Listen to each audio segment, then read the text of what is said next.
Welcome to the Two Sides of the Same Dollar audio series. This is where the team at Cox Global Associates will discuss a variety of interesting money topics that you may be dealing with or that are in the news today. Now joining us are your hosts Don Cox, Cody Cox, and Jennifer Schneider. Let's get started. We'd like to welcome everyone to the Cox Global Audio Series 3. We're going to be highlighting one of our tactical managers, and we welcome Dan Russo, who is the Director of Research at Potomac. We're very pleased with Potomac and how they've handled our clients. And so let's open it up and have some questions. And Dan, welcome. Well, thanks for having me. It's great to be here. I'm honored that you asked me to do this. Great. I guess, Mr. Russo, if you don't mind, just start off by talking a little bit about yourself and kind of how you got involved with Potomac. Sure. So I was born in, I'm kidding. So I've been with Potomac for a little over 2 years. I joined the firm in March of 2021. Prior to that, I was at a small quantitative equity research shop based in Philadelphia. Before that, I spent 10 years on the sell side of Wall Street, working on a sales and trading desk, covering some of the largest investors in the country and the world, quite frankly. From a sales and trading perspective, my clients were large hedge funds, mutual funds, and pension funds, predominantly here where I am in New York, Connecticut, and then a couple of one-off clients that I had in Ohio, actually, up in Cleveland. And I got my start in this business on the floor of the New York Stock Exchange. I started working summers as an intern when I was 16 years old. I was fortunate enough to be in a position to do that and worked every summer until I graduated college and then went to work full-time. Could not have timed it worse. I basically started working at the top of the dot-com bubble. I believe the week that I started was the week that AOL bought Time Warner. So if you kind of rewind back to that time, right, it was a this time is different narrative, a new millennium, right? Everything was puppy dogs and ice cream, and the market basically topped the week I started working. For all intents and purposes, it was really March of 2000, but I basically top ticked the market. But I spent about 7 years down there. Actually became a member at the New York Stock Exchange before technology took over and did its thing.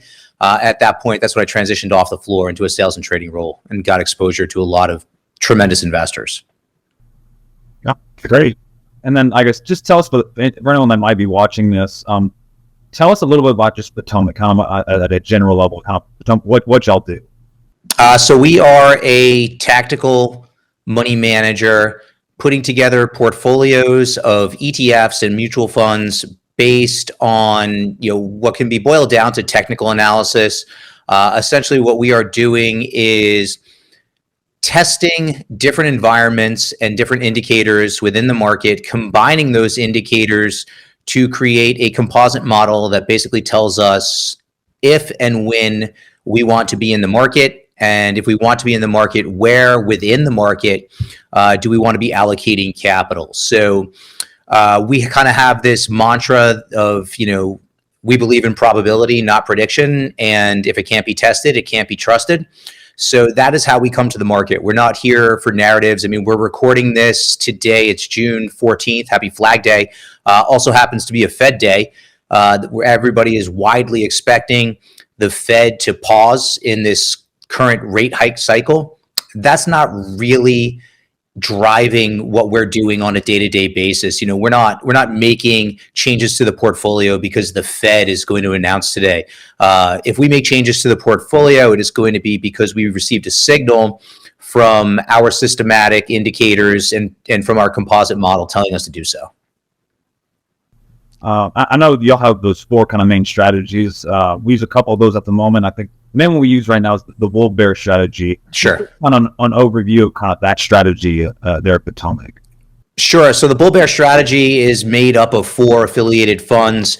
So the strategy itself is always invested in those 4 funds in different weights. However, the main fund within the bull bear strategy is designed to basically be a market timing fund. Again, when our composite model gives us a signal to buy, we will enter the market, and that fund, for the most part, will be invested in a broad-based market index. From there, the other three funds that are held in smaller weights, two of those funds employ a momentum strategy. So if we ask the question, do you want to be in the market? If yes, then the next question is, where do you want to be in the market? So we utilize trend and momentum to determine where within the market we want to be, right? Do we want to be in technology and consumer discretionary, for instance, or do we want to be more defensive if that's what the environment calls for, in which case we would expect to see defensive pockets of the market like utilities and consumer staples doing well, and we would tilt the portfolios within the momentum buckets to that side. And then finally, there's a fourth fund, which is designed to navigate the fixed income market for the most part, but really has some latitude to move to different pockets in different asset classes. Okay. And the funds that y'all use, the Conquer funds, those are funds managed by Potomac, or is that someone else kind of outside of Potomac? No, those are funds that are managed by Potomac. Manish Khatta, our CIO and CEO, is a portfolio manager on the fund. And again, I came on about 2 years ago to help out with portfolio management responsibilities, as well as the director of research. So those funds are managed here at Potomac by myself and Manish. How often are data points updated for technical analysis, and which one of the combinations of data trigger action? What triggers the action? So that's a good question. That's one that we get a lot. There's no one specific combination of data points or indicators that will trigger action. So starting with your first question, the data is updated at least nightly. After the close of trading, once all of the data for the day has been compiled, we run it through our system. Now, some of the indicators that we use rely on weekly data. In that case, the data is being updated every day. However, the indicator that relies on weekly data is only going to update after the close of trading in the last day of the week, usually Friday, but when holidays, if Friday happens to be a holiday, it would update on Thursday night, etc. So the data is updated on a daily basis, and basically what we're looking at is different combinations of indicators that, when they are on a buy signal, the indicators are on a buy signal, they tell us whether or not we want to be in or out of the market. There's no set combination. For instance, there's not 5 indicators, and when A, B, and C give a buy signal, we go in. But if A, B, C, D, and E do not, we move out. It could be different combinations of indicators each time. The way that we kind of like to think about it is, the way that we do think about it actually, is we have these base systems, right? And the base systems are designed to be intermediate to longer term in nature, looking at things like the trend of the market, right? Are we going up or are we going down? Like, really simple. From there, we look at things like market breadth, right? If the market is going up, we would expect to see a lot of stocks going up, right? That's market breadth. Is the market healthy, is the way I think about it, right? If the market is trending higher, but only a few stocks are doing a lot of the heavy lifting, pretty like an environment like we had 2018 until 2020, really, where the market was being dragged higher by the FANG stocks or the FAN MAG, whatever acronym you want to use for them, right? Not necessarily a healthy environment, right? So what we're looking for is not only is the market trending higher? Yes. Is the market trending higher with a lot of stocks moving higher? If yes, that's a good combination. And then we also look at what we call intermarket analysis. So we're paying attention in particular to the interest rate sensitive areas of the market, things like utilities and things like corporate bonds, to tell us, as a kind of confirmation data point for what we're seeing in trend and breadth, right? So those are the base systems. And when all of those are bullish, obviously that's a solid opportunity. But the base system by itself, like, we use this phrase, like a sports analogy, most championship sports teams are good alone, but better together. So if the base system by itself might not necessarily be enough for us to jump into the market, what we have are these other, what we call trigger systems, that when they fire in conjunction with the base system, that is confirmation that we want to be invested. So those will tend to be shorter term in nature. They could be trend following, meaning they're moving in the same direction of the market, or they could be counter trend, right? So we'll use something like the VIX as a contrary indicator, right? When everybody is scared and the VIX, the market's fear gauge, is spiking, at certain levels, that presents an interesting opportunity. So we have the base systems that kind of set the tone for the environment. What kind of regime are we in? And then the trigger systems that fire in conjunction with the base systems to give us confirmation that say, yeah, this is a good opportunity from a risk reward perspective. Follow up to that. Are there any data points related to the capital markets outside of the United States? So there aren't data points specifically related to capital markets outside of the United States. We do have data points that revolve around interest rates, right? And those tend to be global in nature because interest rates are a function of, policy, but they're also relative, right? So if policy is relatively loose in one part of the world and interest rates there are lower, we would expect to see money gravitate to where rates are higher, right? Money is always going to gravitate to where it's treated the best, right? So are we specifically looking, say, at Italian bonds? No. But interest rates tend to be a relative game. So we do look at the fixed income market. We also look at commodity markets, right? And commodities are certainly a global asset, right? Gold in the US is the same as gold in South America, right? Is the same as gold in Asia, right? So we're looking at these different markets from an intermarket perspective that are tied to the global economy. So to specifically answer your question, no, but we do get there peripherally. I guess just talking about the data points and kind of what triggers the actions within y'all's strategies. Do any historical trends play into any of those decisions, or is it all strictly kind of what's happening in the markets today, kind of going forward?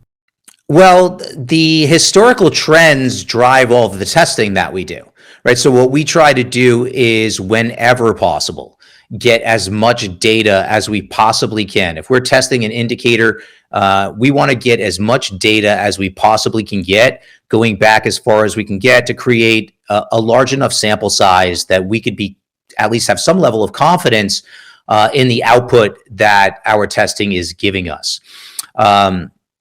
However, and then from there, we do test seasonal patterns. And seasonality is part of our indicators. So for instance, we incorporate the presidential cycle, right? Which you'll start to hear a lot more about throughout the back half of this year and all of next year, right? There is a tendency for the market to do well in the third year of the presidential cycle, which is what we are in right now. 2023 is the third year of President Biden's term, right? We can get into the whys and wheres of how that is, and I can certainly opine on that, but the whys don't really drive what we do. The simple fact of the matter is the market tends to, doesn't always, but tends to do well in the third year of presidential cycle. So we have that. That's an input. The presidential cycle is an input in our model. We also have some seasonal patterns around holidays and around month-end trading activity, kind of shorter-term phenomena that we've noticed in the market. So the answer to your question is we go back as far as we can, but a trigger today, right? Should the model give a buy signal today? That's based on what is happening in the market today. It's not based on what happened in the market 50 years ago, 20 years ago, right? It's just those historical trends, right, in being incorporated in the model might make it easier for certain things to happen or harder for certain things to happen, quite frankly, right? For the first time in a long time, we are in a rising interest rate regime from a Fed standpoint, right? Like a severe rising rate environment, right? So we do incorporate Fed's activities into our model, right? So the fact that the Fed has been raising rates as rapidly as they have, now they might pause today, but the fact that for the past year, they raised rates as rapidly as they have, that's also an input in the model. So we're looking at, a lot of data as far back as we possibly can. I believe it's in all four strategies, if not at least some of them. You have the capability of going to 50% cash, 100% cash. Talk about kind of what y'all see when y'all do that, and then also kind of in that as well, talk about like how often does that happen? How often are each strategy in 100% cash, 50% cash, or whatever it may be? All right, so I'm going to differentiate for a moment, just some verbiage. The strategies are always invested in the four funds in some combination. The funds within the strategies are where we could potentially go to cash should our composite models tell us that the risk reward environment within the market is not compelling. We like to say, when the juice isn't worth the squeeze, walk away. Historically, over time and through testing, the composite models in the market about 60 to 65% of the time, but that is over a large sample size and going back over a long history. Obviously, shorter term timeframes, right? As any statistical phenomenon will tell you, in the shorter term, things become a little bit more random, right? So it's really going to be a function of the market environment. But if we look back through history and through the tests that we've done, in the market, 60 to 65% of the time is about what we've seen historically. But any given year, any given month, that number could be different. And what do we see that gets us there is it could be some combination of indicators that were on buy signals have flipped over to sell signals, right? Again, it's not going to be one thing. And that's the beauty or the robustness of our composite model is it's not one thing that gets you in or gets you out. It's this combination of indicators that are really good by themselves, but become even more compelling when you combine them and put them together. Listen, markets change over time. And if you're relying on one signal or one combination of signals to drive your investment decisions, what are you going to do when that market changes, right? Last year, 2022 is a great example of this, right? For the most part, over the past 20 years, 25 years, right, the risk-off asset in the market has really been treasuries, right? Everybody's just kind of carried a portfolio with some allocation to treasury bonds as a diversifier. And for 20 years, that was a great diversifier because there was this inverse correlation between stocks and bonds. Last year, that completely broke down, right? So if you were a one-trick pony and had one signal that told you, oh, well, when I get out of stocks, I want to get into treasuries, you got hurt pretty bad last year. So it's important to have this combination because it provides a level of robustness to trading models. Of the four funds that you mentioned, are you going to do that in all four, or is that core fund going to stay mostly invested? It will depend on the signals that we're given and the combinations, right? So we could go to 100% cash across the funds, right? But there could be environments where that number is 50% cash and 50% invested, in which case we will try to be invested in the pockets of the market that are performing the best, right? Via our trend and momentum analysis and work that we do. And those are ETFs, just to clarify, within the mutual funds. Are they ETFs or individual securities? Within the mutual funds, we will generally buy ETFs and sometimes other mutual funds. There are certain products where the ETF just doesn't do as well by our work as mutual funds. So we will buy ETFs and other mutual funds within our funds. Earlier, you mentioned obviously part of this strategy is market timing. I don't know if you know an exact kind of average or kind of percentage, but how often is the strategy correct as far as getting in and out of the market or going to cash or going to different type of in different sectors or whatever it may be, whatever move you're making? Yeah, that's a great question. So what we do is whenever we are testing an indicator or a combination of indicators, what we like to see is a 60 to 70% hit rate on that indicator, right? Obviously, no indicator is going to be right 100% of the time. As a matter of fact, if somebody ever comes to you and says, I have this indicator and it's right 100%, run fast the other way, get out of that room as quickly as you can. Generally speaking, when we are doing our testing, we are looking for 60 to 70% hit rates. But also, we also like to look at, what do you make, right? Or on average, what can you expect to make? What's the expectancy on that hit rate? Because hit rate by itself is a data point that a lot of people love to focus on. And, people as humans, we love to be right more than we're wrong. But, optimizing when you're right is also important, right? For instance, I know there are strategies out there that have a hit rate that's 40%, right? But when they hit, they really hit. And on the 60% of the time that they're wrong, they only lose a little. So, but for us and the way that we're coming at the world, because we do have that ability to go to cash, we like to see a 60 to 70% hit rate on our indicators, either alone and or in combination. And I guess kind of going alongside of the kind of the market timing kind of aspect of the strategy, I think one thing that most people that are getting in investing, whether they're doing it themselves or kind of use someone else's, there's always kind of that emotional side of investing to where something happens in the market and they kind of, hey, get out, get in, whatever it may be. Because this strategy is a market timing type of strategy, how does Potomac kind of try and eliminate that emotional side? Because obviously you have the models and the kind of the factors and all that stuff. There's some human element to this strategy, right? Of y'all people that are actually running the strategy. How does Potomac eliminate kind of that emotional side of it? Yeah, no, that's actually a really good question, because I think a lot of people, when they hear systematic, they think that it's purely robotic, right? But there are still people on the other side of those strategies making decisions, right?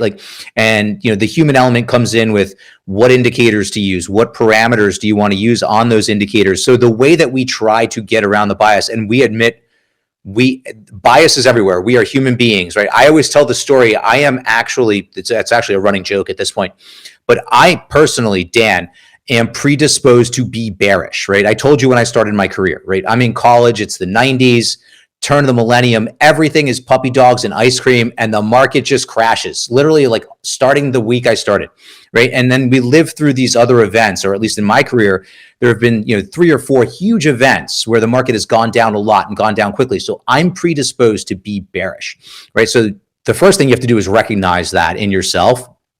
And the second thing you have to do is just get as much data as you possibly can, test that data as much as you possibly can so that you feel comfortable, right? The way to eliminate that bias is feeling comfortable in the data that you have and the testing that you've done around that data, and then constantly coming back to it and making sure things are still working the way you expect them to. So we're constantly looking at our indicators, right? Seeing how they're performing on their own, seeing how they're performing in combination. Have they violated some threshold, right?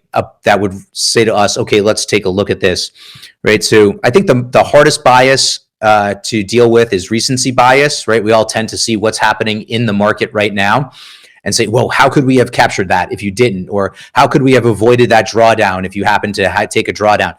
And more often than not, what we find through conversations and then testing is there's really nothing we would have done differently.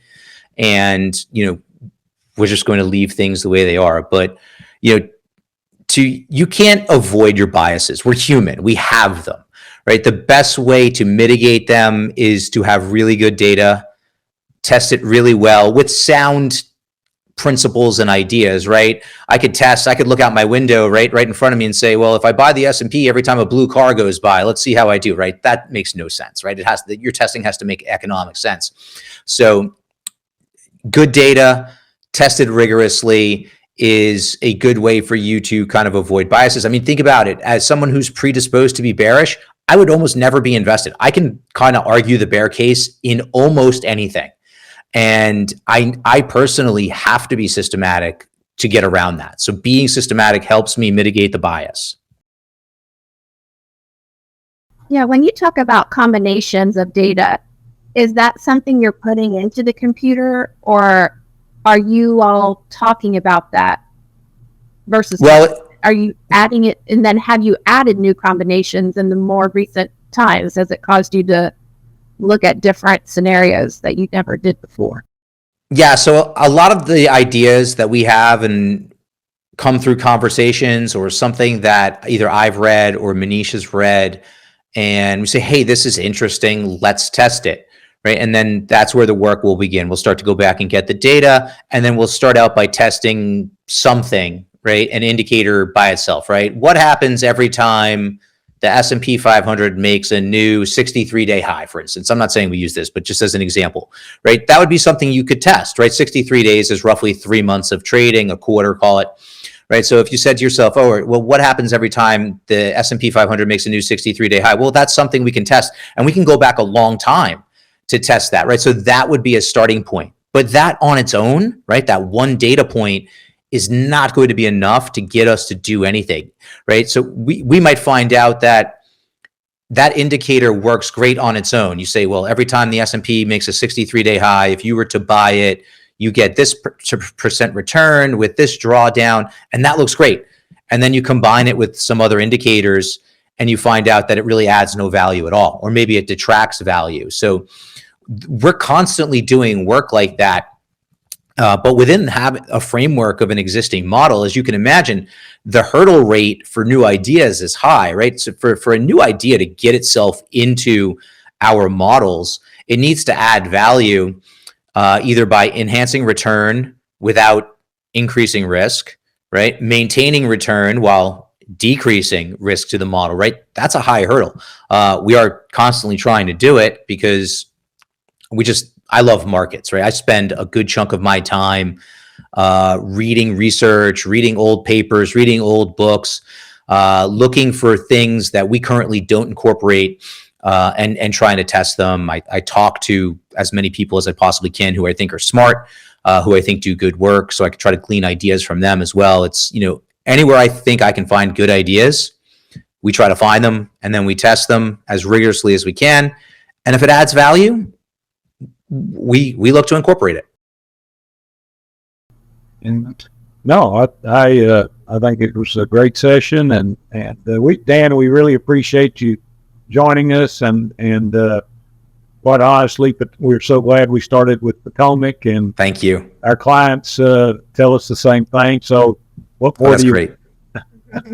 I guess just kind of wrap everything up. If you don't mind, can you just give kind of like your outlook, your thoughts on kind of the market for the rest of the year? So as I started off, I believe in probability, not prediction. So I just kind of focus on what's going on from a trend perspective. So what I see kind of playing out in the market as we speak is this environment where the largest stocks in the market, right? Think about your Microsofts, your Nvidia, your Apples, and your Googles are doing well. However, over the past couple of weeks, what we've seen happen is contrary to what was playing out in 2018 to 2020, where 5 or 7 stocks were doing all the heavy lifting in the market, you're actually starting to see broader participation from other areas of the market, areas like industrials, areas like communication services, and areas like consumer discretionary are starting to join the tech sector in moving higher. So to the extent that that trend remains in place through the back half of the year, I think that there's scope for the market to continue on its uptrend, because you have tech, the largest part of the market, doing well, and then all these other players joining the party.